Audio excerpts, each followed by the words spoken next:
இன்றைக்கி இந்த வீடியோவில் புசு புசுன்னு பூரியும் அதுக்கு தொட்டுக்கிறதுக்கு பூரி மசாலாவும் எப்படி செய்யலான்னு பார்ப்போம் வாங்க. எங்கள் ப்ராடக்ட்ஸ் எல்லாம் யூடியூப்பில் கமெண்ட்ஸ்க்கு கீழே வந்துட்டுருக்கு.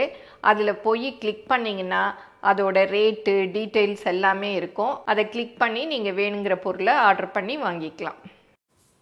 ஒரு பாத்திரத்தில் தேவையான அளவு மாவு போட்டுக்கணும். அதில் உப்பையும் போட்டுக்கணும். உப்பையும் போட்டுட்டு அதை நல்லா மிக்ஸ் பண்ணிக்கணும். அப்போ தான் எல்லா இடத்துலையும் மிக்ஸ் ஆகும். அப்புறம் மொத்தமாக தண்ணி ஊற்றிடக்கூடாது. கொஞ்சம் கொஞ்சமாக தண்ணி ஊற்றி நல்லா மிக்ஸ் பண்ணிட்டு அப்படியே பிசையணும். தெரியும் இல்லையா எல்லாருக்குமே, நல்லா திக்காக பிசைஞ்சுக்கணும். சப்பாத்திக்கு மாதிரி பிசையக்கூடாது, அப்புறம் எண்ணெயை குடிக்கும். அதனால கொஞ்சம் கொஞ்சமாக தண்ணி ஊற்றி டைட்டாக பிசைஞ்சுக்கணும். பாருங்க, இந்த மாதிரி டைட்டாக பிசைஞ்சுக்கணும். நல்லா அப்படியே திக்காக இருக்கணும். அப்படி இருந்தால் தான் பூரி எண்ணெயை குடிக்காது. இதுக்கு எண்ணெய் எல்லாம் ஊற்றி பிசைய வேண்டாம். சப்பாத்திக்குன்னா எண்ணெய் ஊற்றி பிசைஞ்சுக்கலாம் சாஃப்டாக வரணும்னு. இதுக்கு வெறும் உப்பும் தண்ணியும் தான்.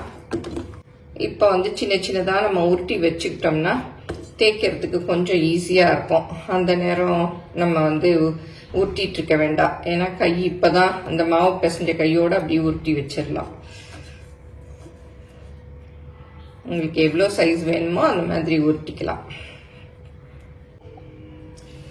இந்த பூரி இந்த மாதிரி வழுவழுன்னு வரணும்னா நல்லா இந்த மாதிரி ப்ரெஸ் பண்ணிட்டு உருட்டினீங்கன்னா நல்லா வழுவழுன்னு வரும். லைட்டாக உருட்டினாதான் அந்த ஒரு மாதிரி நல்லா வராது. கொஞ்சம் அழுத்தம் கொடுத்து உருட்டினோன்னா நல்லா வழுவழுன்னு வரும்.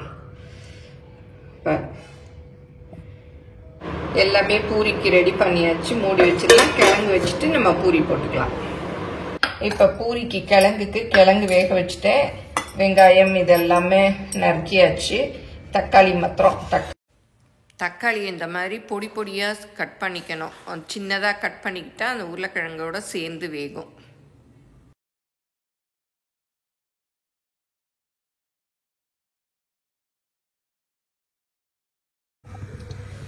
எண்ணெய் 2 ஸ்பூன் அளவு ஊற்றிக்கிட்டாச்சு. கடுகு, உளுத்தம்பருப்பு, கடலைப்பருப்பு.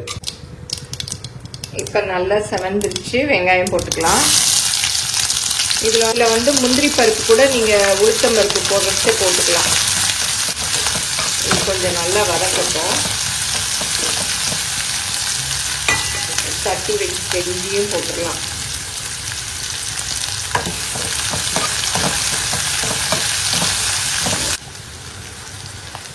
இப்போ கருவேப்பிலை, பச்சை மிளகாய், தக்காளி எல்லாத்தையும் போட்டுக்கலாம்.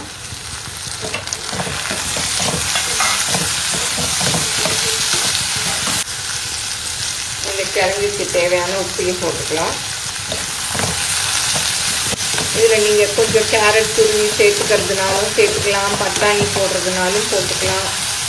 அதாவது நம்ம இஷ்டம்தான். ஏன்னா சில ஹோட்டலில் பட்டாணி போட்டிருப்பாங்க.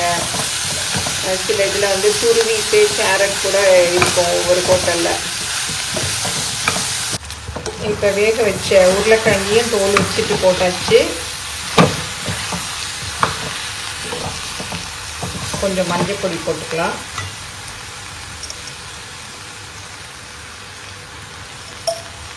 அப்புறம் கொஞ்சம் தண்ணி ஊற்றிக்கலாம்.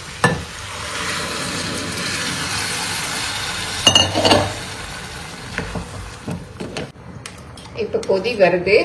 1 ஸ்பூன் கடலை மாவு இந்த மாதிரி தண்ணியில் கரைச்சிருக்கணும். நல்லா கட்டி இல்லாமல் கரைச்சிக்கணும், இல்லாட்டி கட்டி கட்டி ஆகிடும்.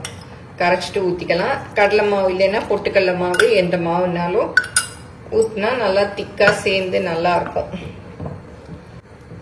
பொட்டுக்கடலை இருந்தால் கூட நீங்கள் அதை மிக்சியில் அரைச்சிட்டு 1 ஸ்பூன் அளவு எடுத்துக்கிட்டு இதில் சேர்த்து இப்படி கலக்கி விடலாம். நல்லா கொதிக்கட்டும். மூடி போட்டு அப்படியே மூடிடலாம். உருளைக்கிழங்கு ரெடி ஆயிடுச்சு. நல்லா திக்காயிடுச்சு பாருங்க. கொத்தமல்லி தூவிட்டு இறக்க வேண்டியதுதான். இறக்கியாச்சு. ஆஃப் பண்ணிட்டேன். நிறைய கொத்தமல்லி போட்டால் நல்லா வாசமாக இருக்கும்.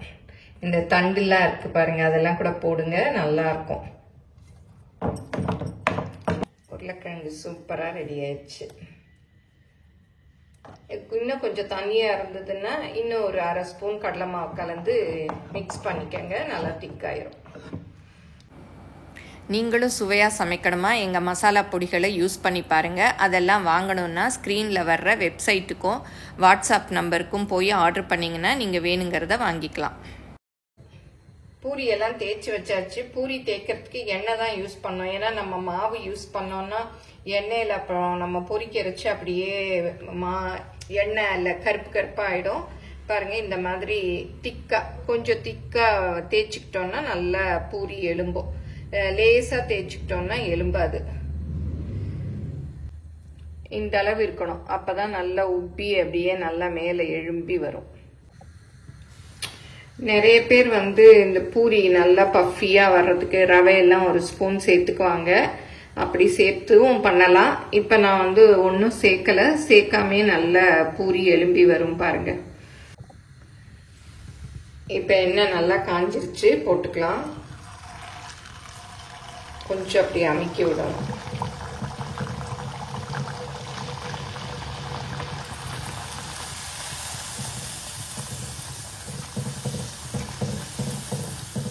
பாருங்க, சூப்பரா எழும்பி வந்துருச்சு. நம்ம கொஞ்சம் திக்கா நம்ம தேய்ச்சோம்னாலே நல்லா எழும்பி வந்துடும். கொஞ்ச நேரம் இந்த பக்கம் வேகட்டும், அப்புறம் இந்த பக்கம் திருப்பி விடலாம்.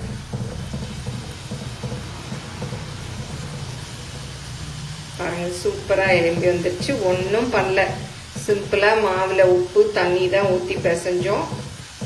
எண்ணெய் ஊற்றி தேய்ச்சேன், போட்டு பாருங்க நல்லா எழும்பி வந்திருக்கு.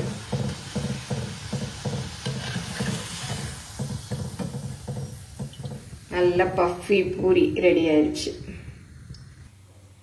இப்போ பூரியும் கிழங்கும் ரெடி ஆயிடுச்சு. இதை எல்லாரும் செஞ்சு பாருங்கள். எப்படி வந்ததுன்னு உங்கள் கமெண்ட்ஸை சொல்லுங்கள். பிடிச்சிருந்தா லைக் பண்ணுங்கள், உங்கள் ஃப்ரெண்ட்ஸுக்கும் ஷேர் பண்ணுங்கள். மறக்காமல் ஃபேஸ்புக், இன்ஸ்டாகிராமில் அன்னம்ஸ் ரெசிபீஸை ஃபாலோ பண்ணுங்கள். தேங்க்யூ.